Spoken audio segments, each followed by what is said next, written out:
السلام علیکم۔ شکاریات سیریز میں جو کہانی میں آپ کے لیے لے کر آئی ہوں اس کا عنوان ہے ہم بلاؤں میں گھر گئے۔ اس کے مصنف ہیں فرینک کرسپ۔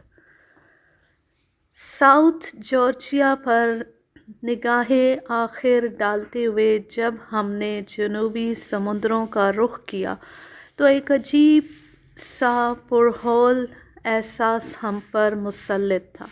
ہمارے پیچھے کرۂ ارض پر انسانی آبادی کا آخری نشان تھا اور سامنے وسیع بے کراں سمندر، برف کے خوفناک تودے اور تباہ کن نوکیلی چٹانیں۔ میں نامعلوم تخیلاتی دنیا میں کھویا ہوا تھا۔ یہی کیفیت قریب بیٹھے ہوئے مینسل اور ایونز کی تھی جو پہلے بھی بیسیوں مرتبہ سمندری سفر کر چکے تھے۔ لتھ باربر سے لنگر اٹھانے کے بعد ہمارا شکاری بیڑا جوں جوں انٹارکٹک کی طرف بڑھا، برفانی چوٹیاں شمالی افق میں غائب ہوتی چلی گئیں۔ ہمارے ساتھ 650 آدمیوں کی مضبوط ٹیم اور 13 چھوٹے بڑے جہاز تھے۔ ہمیں آئندہ انہی وسائل پر انحصار کرنا تھا۔ نامساعد حالات میں کسی متنفس کو مدد کے لیے پکارنا ناممکن نہ تھا۔ قریب قریب ہر سمندری سفر کے آغاز میں اسی قسم کے اندیشے ذہن میں ابھر آتے۔ ہم 2 ماہ پیشتر انٹارکٹک کے علاقے میں ویل کا شکار کرنے کے لیے ناروے سے روانہ ہوئے تھے۔ ناروے کا شمار ویل کے شکار اور اس سے متعلق صنعت کے لیے دنیا کے صف اول کے ممالک میں ہوتا ہے۔ اس میدان میں انگلستان اس کا طاقتور حریف ہے۔ علاوہ ازیں گرین لینڈ کی ویلنگ صنعت بھی خاصے عرصے تک مشہور رہی، لیکن یہاں رفتہ رفتہ ویل کمیاب ہوتی چلی گئی، حتیٰ کہ یہ صنعت برائے نام باقی رہ گئی۔ سائنسی اور تکنیکی ترقی کے ساتھ ساتھ ہر شے پیچیدہ شکل اختیار کرتی جا رہی ہے۔ یہی حال ویل کے شکار کا ہے۔ پہل جرری اور باہمت ماہی گیر چھوٹی چھوٹی کشتیوں میں بیٹھ کر ساحل کے آس پاس نیزوں یا دستی ہارپونوں سے ویل کا شکار کیا کرتے تھے۔ ان لوگوں کو نسبتاً زیادہ خطرے کا سامنا ہوتا تھا۔ بسا اوقات ویل ایک ہی پلٹی میں ایسا زبردست تلاطم برپا کرتی کہ ماہی گیروں کی کشتیاں کاغذی ناؤ ثابت ہوتیں اور تنکے کی طرح ہچکولے کھاتی ہوئی آنن فانن وسیع سمندر کی تہہ میں پہنچ جاتی۔ اس کے باوجود انسان نے اپنا مشغلہ جاری رکھا۔ بعد ازاں دخانی کشتیوں اور دیو ہیکل جہازوں کا دور آیا۔ اس سے شکار اس قدر سہل اور عام ہو گیا کہ سمندر میں دور دور تک ویل کا نام و نشان نہ رہا اور ویل کی نسل کے معدوم ہو جانے کا خطرہ پیدا ہو گیا۔ چنانچہ سمندروں میں علاقے مختص کر دیے گئے جن میں ویل کا شکار ممنوع قرار دے دیا گیا۔ اب لوگ ویل کی تلاش میں ایک جانب قطب شمالی اور دوسری طرف قطب جنوبی کے پرخطر سمندروں میں پہنچ گئے۔ ہمارے شکاری بیڑے میں 2 فیکٹری شپ، 2 آئل ٹینکر اور 9 عدد کیچر یعنی ویل کا شکار کرنے والے جہاز شامل تھے۔ علاوہ ازیں ایک ہیلی کاپٹر بھی تھا جو ہمارے آگے آگے محو پرواز رہتا اور موسم وغیرہ کے متعلق معلومات بہم پہنچاتا۔ ہمارے تمام جہاز ہر قسم کے جدید ترین ساز و سامان سے لیس تھے۔ ملاح، توپچی، ماہی گیر، انجینئر اور عملے کے دیگر افراد اپنے اپنے فن میں ماہر تھے۔ اس شکاری مہم کی نگرانی جیکب لارسن کر رہا تھا۔ وہ ناروے کا ایک ممتاز صنعت کار تھا۔ ویل کا شکار صدیوں سے اس کا خاندانی پیشہ چلا آتا تھا۔ اس کے تجربے اور فہم و فراست کے سب قائل تھے۔ میں خود طبی خدمات انجام دینے پر مامور تھا اور اپنی زندگی میں پہلی بار ویل کے شکار پر جا رہا تھا۔ ویل کو عموماً مچھلی کے زمرے میں شمار کیا جاتا ہے۔ دراصل اس کا تعلق دودھ دینے والی نوع یعنی میمل سے ہے۔ اس کا خون بھی مچھلی کے خون سے زیادہ گرم ہوتا ہے۔ جسامت اور وزن کے اعتبار سے یہ اپنی مثال آپ ہے۔ زمانہ قبل از تاریخ کا دیو ہیکل اور عظیم الجثہ جانور ڈائناسور بھی اس کے سامنے بونا نظر آتا ہے۔ بھرپور جوانی میں 2-3 ہاتھیوں کے برابر ہوتی ہے۔ غصے کے عالم میں مست ہاتھی سے بھی زیادہ تباہی مچاتی ہے۔ ویل خالص پانی کی مخلوق ہے۔ سیل، سی لائن اور والرس جیسے دوسرے سمندری جانور اپنا زیادہ وقت ساحل سمندر پر گزارتے ہیں، لیکن ویل کبھی خشکی پر نہیں آتی۔ نظام تنفس کے اعتبار سے بھی یہ عجوبہ روزگار ہے۔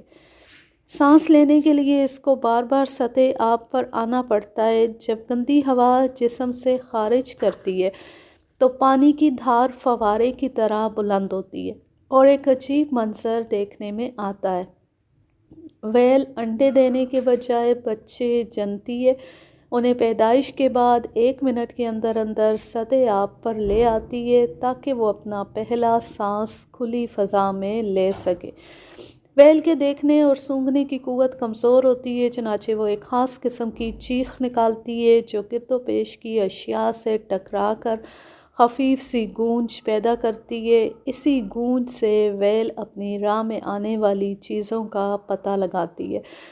ویل انسان کی لحمی ضروریات پوری کرنے کے علاوہ رنگ و روغن، ادویات، سامان زیبائش، صابن اور کھادوں میں بھی استعمال ہوتی ہے۔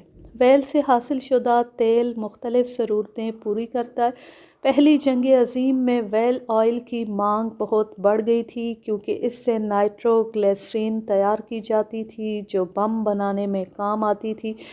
علاوہ ازیں ویل آئل سے مارجرین بنایا گیا جو مکھن کا بہترین نعم البدل ثابت ہوا۔ اس سے محاذ پر فوجیوں کی روز افزوں غذائی ضروریات پوری ہو گئیں۔ ملکہ وکٹوریہ کے عہد میں انگلستان کی عورتیں طرح طرح کے فیشنوں کی دلدادہ تھیں۔ اس سلسلے میں وہ ویل کی ہڈی سے بنے ہوئے زیورات بڑے شوق سے پہنتی۔ آگے بڑھنے سے پہلے میں ویل کی مختلف اقسام بیان کیے دیتا ہوں۔ تجارتی نقطہ نظر سے fin whale, blue whale, humpback whale اور سپرم ویل خاص طور پر مشہور ہے۔ یہ عموماً 65 فٹ سے 100 فٹ تک لمبی ہوتی ہے۔ مادہ ویل کا قد نر سے آدھا ہوتا ہے۔ ویل کا 1 فٹ ٹکڑا تقریباً 1 ٹن وزنی ہوتا ہے۔ سپرم ویل کے تیل سے بڑے بڑے کام لیے جاتے ہیں۔ بلیو ویل قد و قامت میں سب سے بڑی ہوتی ہے۔ سب سے زیادہ تیل بھی اسی سے حاصل ہوتا ہے۔ ویل آئل کی قیمت 100 پاؤنڈ فی ٹن تک پہنچ جاتی ہے۔ دنیا میں ویل آئل کی اوسط پیداوار تقریباً 3 لاکھ بیرل سالانہ ہے۔ ہم دنیا سے بہت دور نکل آئے ہیں۔ مقدر میں کیا لکھا ہے، برا یا بھلا، یہ تو خدا ہی بہتر جانتا ہے۔ نوجوان جیکب لارسن نے نقشے کے مطابق منزل مقصود پر پہنچتے ہوئے کہا، شکاری گروپ اپنے اپنے کام پر روانہ ہو جائیں۔ اس نے وائرلیس پر تمام شکاری جہازوں کو پیغام بھیجا۔ 5 منٹ بعد 8 کیچر جہاز مختلف اطراف میں روانہ ہو گئے۔ دور دور تک پانی کے سوا کچھ نظر نہ آتا تھا۔ یہ قطب جنوبی کا علاقہ تھا۔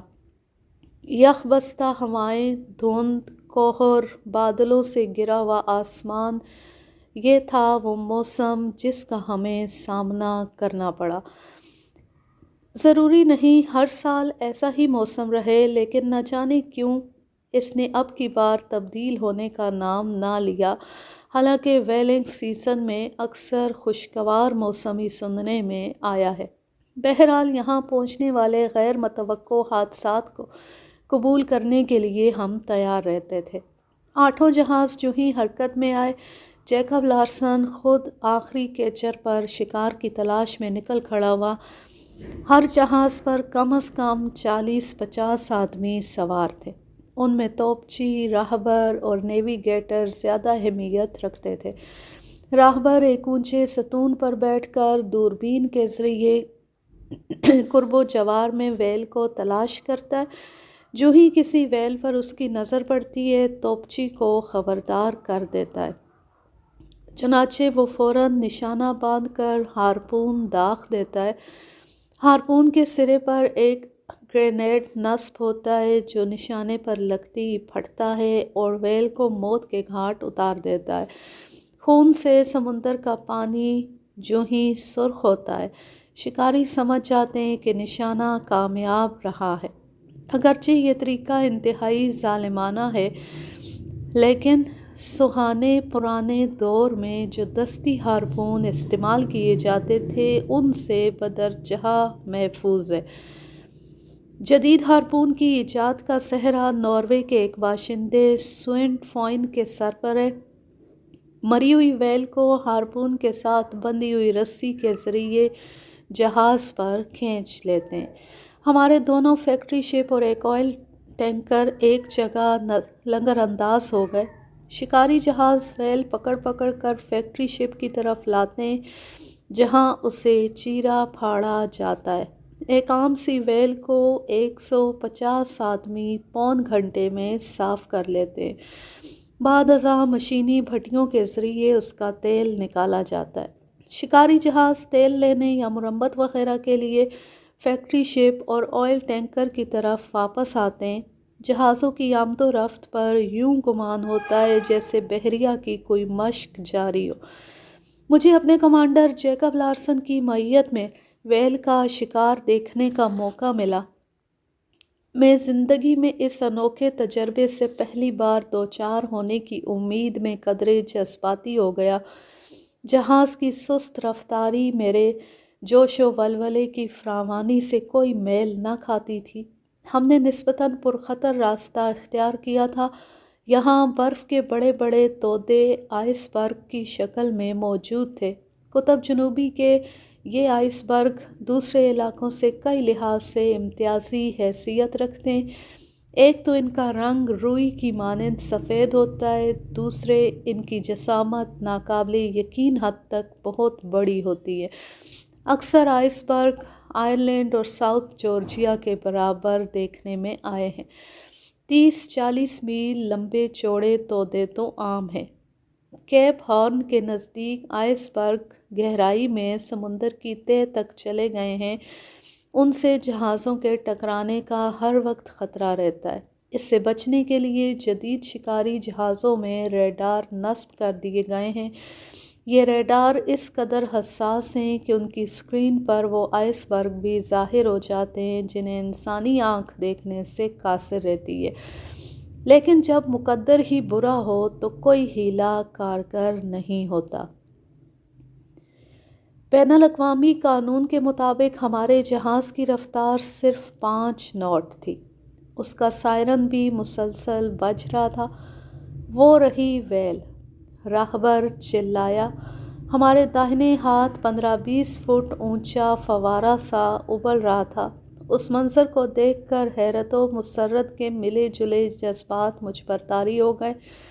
توپچی نے ہارپون گن کا رخ ویل کی طرف کیا، شست باندھی اور پھر سانس روک کر انٹارکٹک میں پہلا ہارپون داغ دیا۔ نتیجے کے انتظار میں ہم نے اپنے کان دھماکے پر لگا دیے۔ اف خدایا! گرینیڈ کسی خرابی کے باعث پھٹ نہ سکا۔ جہاز پر موجود ہر شخص کی چیخ نکل گئی۔ اب کیا ہوگا؟ سب کے سب پھٹی پھٹی اور استفہامیہ نگاہوں سے ایک دوسرے کو دیکھ رہے تھے۔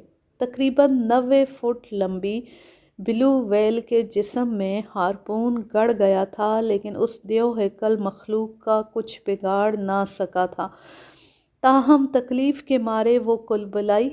1-2 بار اس نے پلٹیاں کھائیں، لیکن جب چھٹکارا نہ پایا تو بھاگ کھڑی ہوئی۔ 15 ناٹ کی رفتار سے وہ جہاز کو کھینچے چلی جا رہی تھی۔ آج کل ہارپون کا رسہ جہاز کے ساتھ کچھ اس طرح بندھا ہوتا ہے کہ اسے کسی طرح الگ نہیں کیا جا سکتا۔ ہماری مصیبت کا اندازہ لگانا کچھ مشکل نہیں۔ میری آنکھوں کے آگے تاریکی چھا گئی۔ آخر میں بیٹھے بٹھائے لندن چھوڑ کر ناروے کیوں چلا آیا؟ اور پھر ان جہازوں پر رقص کرتی ہوئی موت مجھے کیوں دکھائی نہ دی؟ خیالات کے کچوکے اس مصیبت میں مزید اضافے کا موجب بن رہے تھے۔ مجھے اپنی بوڑھی ماں، ننھے منھے بچے اور وفاشار شریک حیات یاد آ گئی۔ کیا میں دوبارہ ان کی صورتیں دیکھ سکوں گا؟ پھر سینے سے ایک ہوک سی اٹھی، کاش میں ان خیالات کے ساتھ اڑ کر لندن واپس پہنچ جاتا۔ لنگر ڈال دو، جیکب لارسن نے چیخ کر حکم دیا، اور میری نظریں ایک بار پھر سے پٹکتے ہوئے جہاز پر مرکوز ہو گئیں۔ جیکب لارسن کے تحکمانہ لہجے پر کچھ تعجب سا ہوا۔ اس کے چہرے پر خوف و دہشت کے کوئی آثار نہ تھے، شاید اس لیے کہ اس جیسے آدمی انہی خطرات میں جنم لیتے، چنانچہ انہیں مصائب و آلام میں مر جانے سے کوئی خوف نہیں ہوتا۔ مجھے معلوم نہ تھا کہ ایسے لوگ زندگی بھر سمندروں کی تند و تیز موجوں سے کھیلتے اور گہرے پانیوں کا سینہ چیرتے رہتے ہیں۔ جناب، لنگر ڈالنے سے کچھ حاصل نہ ہوگا، مینسل نے جواب دیا۔ وہ جہاز پر نیوی گیٹر کے فرائض انجام دے رہا تھا۔ ویل بہت طاقتور ہے، دعا کیجیے کہ وہ کسی آئس برگ کا رخ کرے تاکہ جہاز اس سے ٹکرا کر رک جائے۔ مینسل نے جو ہی بات ختم کی، ایک زوردار دھماکہ ہوا۔ جہاز ایک مہیب آئس برگ سے ٹکرا گیا تھا۔ ہم عرصے پر اوندے منہ گر پڑے۔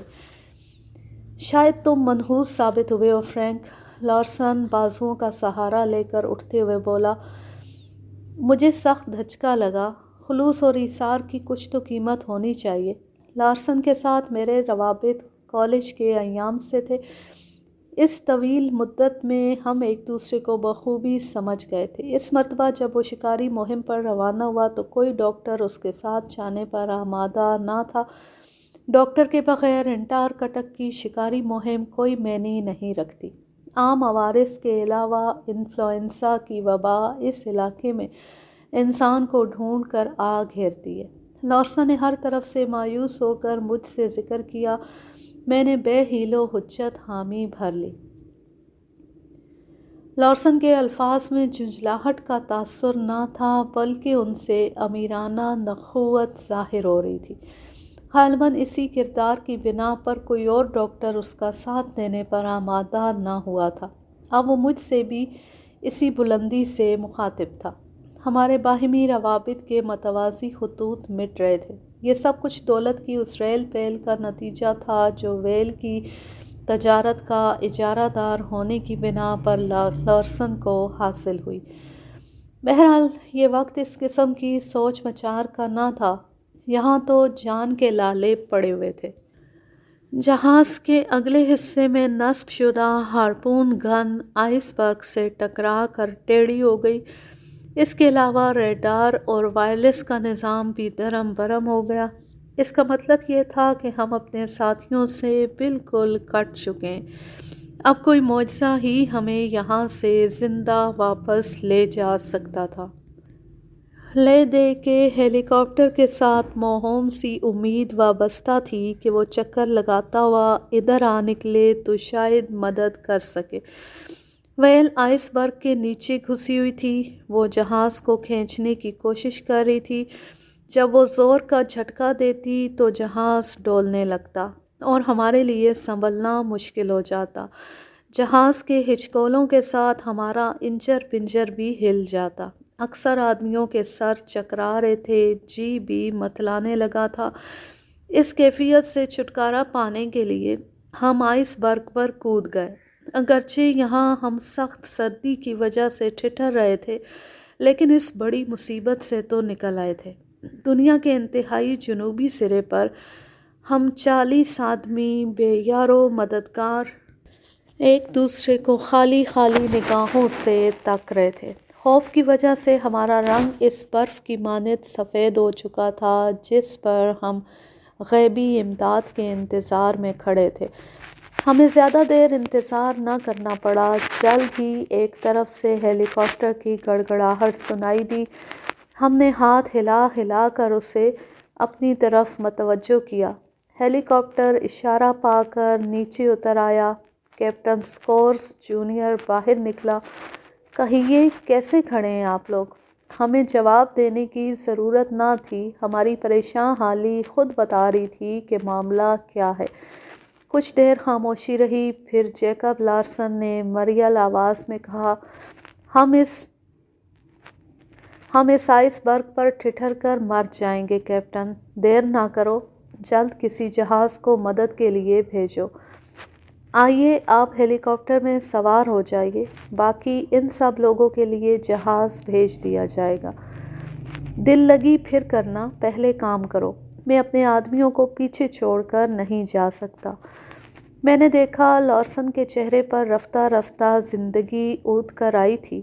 عجیب متضاد طبیعت کا آدمی ہے، کبھی انتہائی چڑچڑا ہو جاتا ہے اور کبھی وہی کالج کے زمانے کا زندہ دل جیکی بن جاتا ہے۔ 1.5-2 گھنٹے بعد ہمارا ایک شکاری جہاز آ پہنچا۔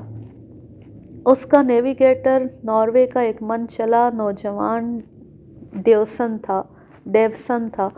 وہ اپنی ضرورت سے زیادہ ہوشیاری کی وجہ سے مشہور تھا، چنانچہ ویل کے شکار کے نت نئے طریقے آزماتا، ہر وقت کل پرسوں کے جوڑ توڑ میں مصروف رہتا، مختلف مشینوں کو ایک دوسرے کے ساتھ جوڑ دیتا اور کام میں لاتا۔ بوڑھے ملا اس کی ان باتوں کو بچکانہ حرکتیں قرار دیتے، لیکن یہی بچکانہ حرکتیں اس کی شہرت کا باعث بن گئیں۔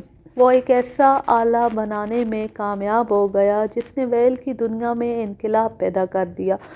شکار کے دوران میں ویل اکثر ہزاروں فٹ گہرائی میں چلی جاتی ہے اور پھر میلوں دور باہر جا نکلتی ہے۔ لاکھ تعاقب کیجیے، ہاتھ آنے کا نام نہیں لیتی۔ نتیجہ یہ ہوتا ہے کہ بسا اوقات آدمی شکار سے بالکل محروم رہتا ہے اور ہزاروں لاکھوں روپے کا لگایا ہوا سرمایہ الگ غارت ہو جاتا ہے۔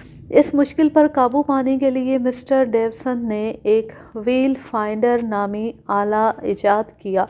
یہ آلہ ویل پر چاروں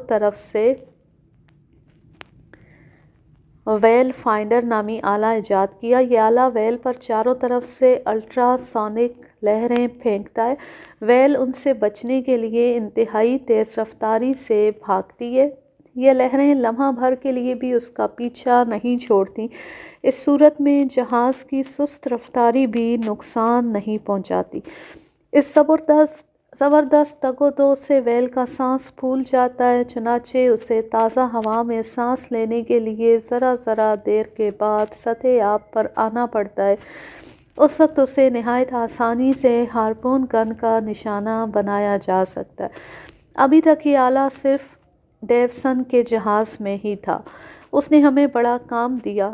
ڈیوسن نے آلے کی مدد سے الٹرا سونک لہریں سمندر میں چھوڑنا شروع کر دی۔ ہمیں توقع تھی کہ یا تو ویل سانس لینے کے لیے آئس برگ سے باہر نکل آئے گی اور ڈیوسن کے جہاز سے نیا ہارپون فائر کر کے اسے شکار کر لیا جائے گا، یا وہ ہوا نہ ملنے کی وجہ سے آئس برگ کے نیچے ہی مر جائے گی، پھر اسے باہر کھینچ لیں گے۔ دونوں صورتوں میں اس کا قصہ پاک ہو جائے گا۔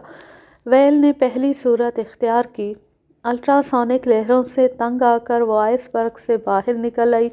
جو ہی سانس لینے کے لیے نمودار ہوئی، توپچی نے ہارپون فائر کر دیا۔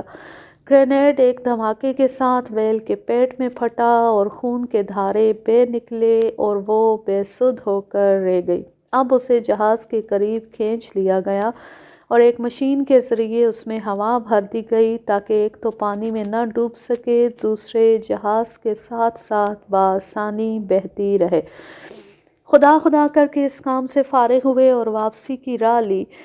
10 گھنٹے کے بعد ہم فیکٹری شپ کے پاس دوبارہ پہنچ گئے۔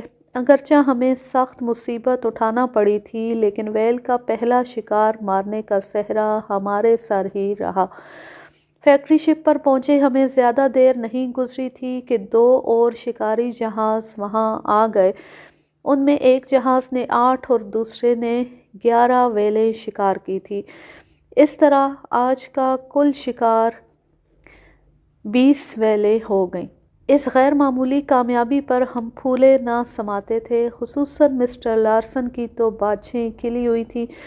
اگر شکار کی رفتار یہی رہی تو وہ اب کے بھی سینٹ فیلڈ اور ڈنڈی کی منڈیوں میں خوب ہاتھ رنگے گا۔ رات کو میں جلدی بستر پر پڑ کر سو رہا۔ دن بھر کی تھکاوٹ کے بعد بڑے مزے کی نیند آئی۔ فرینک کے کیبن میں رات گئے تک کہکے گونجتے رہے اور محفل نو نوش گرم رہی۔ میں طلوع آفتاب کے بعد بھی دیر تک سوتا رہا۔ اٹھا تو ہر قسم کی تھکان دور ہو چکی تھی، اعصاب پر بھی پہلے جیسا بوجھ نہ تھا۔ ہاتھ منہ دھو کر ناشتے کی میز کی طرف بڑھا۔ وہاں جلی حروف میں لکھا ہوا ایک پیغام رکھا تھا: ڈاکٹر فرینک، 40 درجے عرض بلد پر کیپٹن پولارڈ کا شکاری جہاز کسی مصیبت میں گرفتار ہے۔ میں خود اس کی دیکھ بھال کے لیے بذریعہ ہیلی کاپٹر روانہ ہو چکا ہوں۔ آپ بھی کسی جہاز میں سوار ہو کر فوراً وہاں پہنچنے کی کوشش کریں، شاید انہیں طبی امداد کی ضرورت ہو۔ بہت ضروری، جیکب لارسن۔ گزشتہ روز کے واقعات کے پیش نظر آج میں ذہنی طور پر کہیں جانے پر آمادہ نہ تھا، لیکن ملازمت اور پیشہ ورانہ فرض کی بجا آوری نے مجھے نیا عزم اور حوصلہ بخشا۔ چنانچہ میں ضروری ادویات باکس میں بند کر کے ایک شکاری جہاز میں سوار ہو گیا۔ 40 درجے عرض بلد ایک مبہم سا اشارہ تھا۔ محض اندازے پر انحصار کر کے ہم آگے بڑھتے رہے۔ پورا دن کھلے سمندر میں بھٹکتے پھرے، لیکن دور دور تک کسی جہاز یا ہیلی کاپٹر کا نشان دکھائی نہ دیا۔ رات ہم ایک جگہ لنگر انداز ہو کر پڑے رہے۔ اگلے دن دوبارہ وہی ٹامک ٹوئیاں شروع ہو گئیں۔ اب ایک نئی افتاد آن پڑی۔ ایک بہت بڑی شارک نے ہمارا تعاقب شروع کر دیا۔ 1 منٹ کے لیے بھی جہاز سے ادھر ادھر نہ ہوئی۔ جب دیکھو چلی آ رہی ہے۔ سمندر میں جو چیز بھی ہم پھینکتے اسے فوراً نگل جاتی۔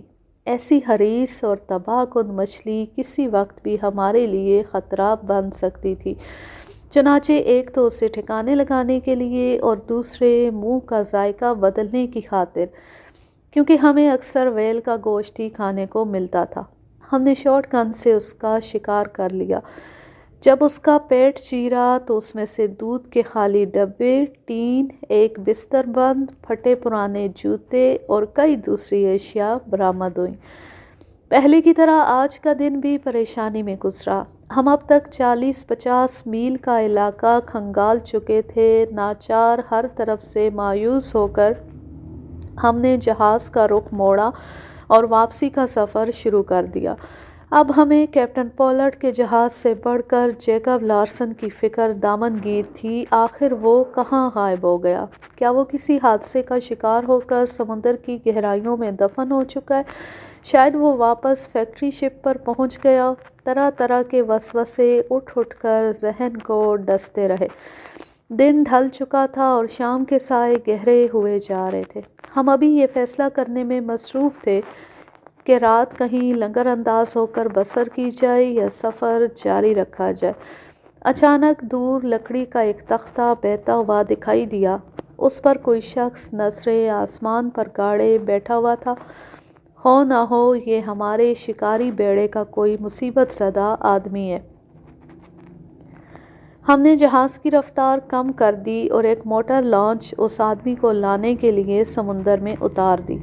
شام کی زردی مائل سیاہی اور گائلز سمتھ کا خوفناک جھریوں بھرا نوجوان چہرہ، اف کتنا بھیانک منظر تھا۔ میرا دل زور زور سے دھڑکنے لگا اور آنکھیں گائلز کی ہیبت قضائی کی تاب نہ لا کر نمناک ہو گئیں۔ گائلز سمتھ نوجوان تھا اور نوجوان بھی ایسا کہ خود زندگی اس پر رشک کرے۔ وہ ہر وقت حشاش بشاش رہتا، مسکراتا اور گنگناتا ہوا، لیکن اب وہ بالکل بدل چکا تھا۔ ذرا سی مماثلت بھی تو باقی نہ رہی تھی۔ چہرے پر گوشت برائے نام رہ گیا تھا۔ ہٹا کٹا جسم اس طرح سکڑ گیا تھا جیسے کسی نے شکنجے میں کچل ڈالا۔ یہ تھا نوجوان گائلز سمتھ جو کیپٹن پولارڈ کے جہاز میں ہارپون گن چلانے پر مامور تھا۔ اس وقت اس میں زندگی کی رمق صرف اس کے ہلتے ہوئے ہونٹوں سے دکھائی دیتی تھی، ورنہ بادیُ نظر میں ایک حنوط شدہ لاش سے زیادہ نہ تھا۔ میں نے ہر چند گائلز کا علاج معالجہ کیا لیکن اسے کوئی آفاقہ نہ ہوا۔ اس دوران میں اس نے ٹوٹی پھوٹی زبان میں درد بھری آپ بیتی سنائی۔ انٹارکٹک کی شکاری مہموں کی عظیم ترین اور پراسرار ناکامی، ہم نے اسے یہی نام دیا تھا۔ یہ روداد میں گائل سمتھ ہی کے الفاظ میں بیان کرتا ہوں۔ 5 دن پہلے ہم بھی دوسرے جہازوں کی طرح ایک طرف کو روانہ ہو گئے۔ خاصے لمبے سفر کے بعد ایک ایسے خطے میں پہنچے جہاں موسم انتہائی خوشگوار تھا اور یخ بستہ ہوا کے بجائے فرحت بخش جھونکے چل رہے تھے۔ آسمان میں بادل کا کوئی چھوٹا سا ٹکڑا بھی نہ تھا۔ ایسے موسم میں مختلف سمندری پرندے بھی انسانی خوراک میں حصہ پانے کی امید میں جہاز پر منڈلانے لگتے ہیں۔ ان پرندوں کو اپنے درمیان پا کر ہمیں گھریلو ماحول کا سا احساس تھا۔ کہتے ہیں گھر میں جب صبح سویرے کوا منڈیر پر بیٹھ کر کائیں کائیں کرتا ہے تو کسی مہمان کی آمد کی نوید سناتا ہے، لیکن اس روز پرندے ہمارے لیے موت کا روح فرسا پیغام لے کر آئے۔ ان پرندوں میں ایک بڑے قد کا خاکی رنگ کا پرندہ بھی تھا۔ مقامی ماہی گیر اسے قدوسی پرندے کے نام سے یاد کرتے ہیں۔ اسے دیکھ کر ہمارے درمیان ایک ناخوشگوار بحث چل نکلی۔ بوڑھے مارک نے سرگوشی کے سے انداز میں کہا، سنتے تو یہ آئے ہیں کہ قدوسی پرندے کا رنگ روئی کے گالوں کی مانند سفید ہوتا ہے، لیکن اس پرندے کا رنگ بالکل مختلف ہے۔ جانتے ہو کیا وجہ ہے؟ قابل احترام مارک، ہم نہیں جانتے۔ ہمیں سمندر میں قدم رکھے جمعہ 8 دن ہوئے، تم ہی بتاؤ۔ مارک نے پلکیں جھپکائیں اور پھر رازدارانہ انداز میں بولا، یہ پرندے دوسرے عام پرندوں جیسے نہیں ہوتے۔ ان کے قالب میں سمندر میں مر کھپ جانے والے تجربہ کار ملاحوں کی روحیں ہوتی ہیں۔ چنانچہ یہ صرف اس جہاز کے سر پر پرواز کرتے ہیں جو کسی حادثے سے دوچار ہونے والا ہو۔ اس طرح وہ جہاز کو عین حادثے کے مقام پر لے جاتے ہیں۔ یہی وجہ ہے کہ اس پرندے کو ماہی گیر کی آنکھ کہا جاتا ہے۔ مارک کھانسنے لگا۔ ہم میں سے ہر ایک کی آنکھوں میں خوف کے سائے تیرنے لگے۔ مارک بولا، رہا سفید رنگ کے قدوسی پرندوں کا معمہ، سو وہ ان ماہی گیروں کی روحیں ہیں جو مشکل کے وقت ہراساں ہو جاتے ہیں اور پھر اسی خوف و دہشت کے عالم میں ان کی جان نکل جاتی ہے۔ ان پرندوں کا مسکن قطب شمالی میں آرکٹک کا علاقہ ہے۔ یہ جنوبی سمندروں کا رخ بالکل نہیں کرتے۔ یہاں قدم قدم پر مشکلات کا سامنا کرنا پڑتا ہے۔ بزدلی سے کام نہیں چلتا بلکہ جان جوکھوں میں ڈالنا پڑتی ہے، اور اکثر اوقات تو موت کی آنکھوں میں آنکھیں ڈال کر شکار حاصل ہوتا ہے۔ اور ہاں، ایک بات یاد رکھیے، جری اور عالی ہمت بوڑھے ماہی گیروں کی طرح یہ بھورے قدوسی پرندے بھی واجب الاحترام ہیں۔ انہیں کسی حال میں بھی تکلیف نہیں دینی چاہیے، خواجہ یہ کہ ان کو مار گرایا جائے۔ یہ آخری فقرہ سن کر مجھ سے رہا نہ گیا۔ میں کچھ باغیانہ طبیعت کا مالک واقع ہوا ہوں۔ خاصی دیر تک تو مارک کی خرافات برداشت کرتا رہا، لیکن اب جیسے میں پھٹ پڑا۔ اجی رہنے دیجیے یہ واز۔ بوڑھوں کو خواہ مخواہ اپنی اہمیت جتانے کے ہیلے بہت آتے ہیں۔ آپ لگے تہمات کا سہارا لینے۔ مارک اور میرے درمیان اکثر نوک جھونک ہوتی رہتی تھی۔ میں اس پر یوں برسا تو وہ خلاف معمول بھیگی بلی بنا رہا۔ گائلز، آپ کو اپنی جوانی مبارک، جو جی میں آئے کیجیے، ہم کون ہوتے ہیں دخل دینے والے؟ مارک نے کہا اور خاموش ہو گیا۔ اصولاً مجھے بھی خاموش رہنا چاہیے تھا، لیکن جس طرح پسپا ہونے والے دشمن پر آگے بڑھ کر کاری وار کیا جاتا ہے، اس طرح میں نے بھی کامیابی کے نشے میں سرشار ہو کر شکاری بندوق کی نالی ہوا میں بلند کی، نشانہ لے کر ٹریگر دبا دیا۔ دیکھتے ہی دیکھتے قدوسی پرندہ چکر کھانے لگا اور راہبر کے ستون پر اٹک گیا۔ مارک کے منہ سے چیخ نکل گئی۔ ادھر ہم نوجوانوں کی ٹولی نے زوردار کہکا لگایا۔ مارک ایک بار پھر منہ بسورتے ہوئے بولا، اب موت آیا ہی چاہتی ہے، بس آیا ہی چاہتی ہے۔ یہ کہہ کر اس نے آنکھیں موند لیں اور بولا، وہ دیکھو بھیانک جبڑے کھولے ہمیں نگلنے کے لیے دھیرے دھیرے سرکتی چلی آ رہی ہے۔ ہم سے ہنسی ضبط نہ ہو سکی۔ مجھے مزید مذاق جو سوجا تو تیزی سے راہبر کے ستون پر چڑھا اور قدوسی پرندے کو اتار لایا۔ چلیے آج بوڑھوں کی روحوں کو بھون کر کھاتے ہیں، ہوگی تو بڑی لذیذ۔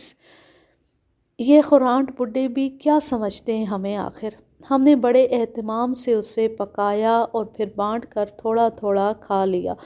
ایسا لذیذ گوشت ہم نے پہلے کبھی نہیں چکھا تھا۔ مارک اس دوران ہمیں لان تان کرتا رہا لیکن ہم نے ایک نہ سنی۔ ہمیں اس کی ذہنی کیفیت پر رحم بھی آتا تھا۔ وہ بیچارہ بڈھا اکیلا ہم نوجوانوں کے درمیان پھنس گیا تھا۔ اسی دوران ہم نے 2 عدد رائٹ ویل بآسانی شکار کر لیں۔